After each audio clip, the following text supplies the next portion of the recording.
নমস্কার বন্ধুরা, আমাদের ছোট ইউটিউব চ্যানেলে আপনাদের স্বাগত। আজকে রেসিপি চিংড়ি মাছ দিয়ে মোচার ঘন্ট। প্রথমে মোচাটাকে এইভাবে একটা একটা করে পরিষ্কার করে নেব। ওর ভিতরে যে শক্ত কাঠির মতো অংশটা থাকে সেটাকে বের করে ফেলতে হবে। এই দেখুন শক্ত কাঠিটা এবং তার সামনে পাতলা আঁশের মতো অংশটা বাদ দিয়ে দিতে হবে।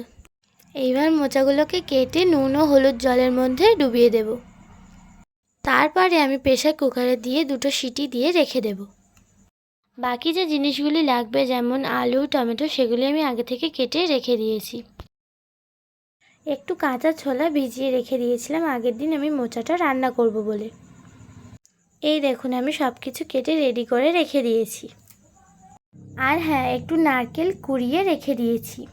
প্রেসার কুকার থেকে সিদ্ধ করা মোচাটাকে নিয়ে আমি একটি ঝুড়ির মধ্যে রেখে দিয়েছি, যাতে ওর জলটা ভালোভাবে বের হতে পারে।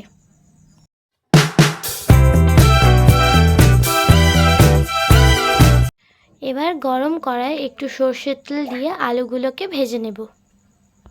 আলুগুলোকে একটু লাল লাল করে ভেজে নেব যাতে আলুগুলো সিদ্ধ হয়ে যায়। আলুগুলো ভাজা হয়ে গেছে। এবার চিংড়ি মাছে আমি হলুদ এবং লবণ মিশিয়ে দেব। ভালো করে মিশিয়ে সেই আলু ভাজার তেলের উপরে চিংড়িগুলোকে ভেজে নেব।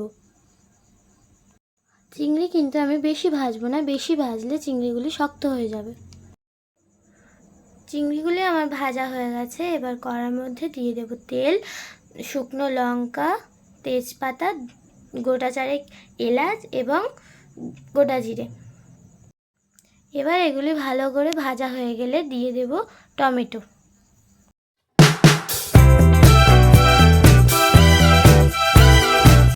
টমেটোগুলি হয়ে গেছে। এবার আমি দিয়ে দেব কাঁচা ছোলা।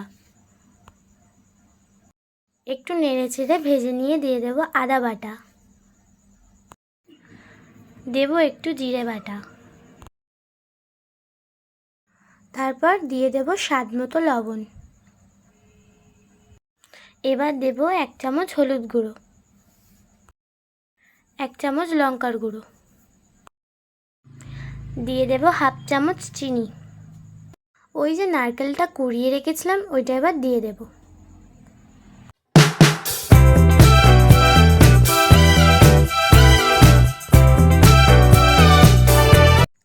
ভালো করে নেড়ে চেড়ে কষিয়ে নিয়ে দিয়ে দেবো ভেজে রাখা আলুগুলো। তার উপরে দিয়ে দেব সিদ্ধ করা মোচা। ভালো করে নেড়ে চেড়ে আমি 10 মিনিটের জন্য এটাকে ঢাকা দিয়ে রাখবো এবং গ্যাস একদম আস্তে করে দেব। 10 মিনিট পর ভেজে রাখা চিংড়ি মাছগুলি আমি দিয়ে দেব। আবারও আমি ভালো করে নেড়ে চেড়ে একটু ঢাকা দিয়ে দেবো 5 মিনিটের জন্য। এবারে একদম রেডি হয়ে গেছে চিংড়ি মাছ দিয়ে মোচার ঘন্ট। আমার এই ভিডিওটি যদি আপনাদের ভালো লাগে অবশ্যই কমেন্ট করে পাশে থাকবেন এবং সাবস্ক্রাইব করে দেবেন। আর পাশে থাকা বেল আইকনটি বাজিয়ে দেবেন যাতে আমাদের ভিডিও সবচেয়ে প্রথম আপনার কাছে পৌঁছাতে পারে।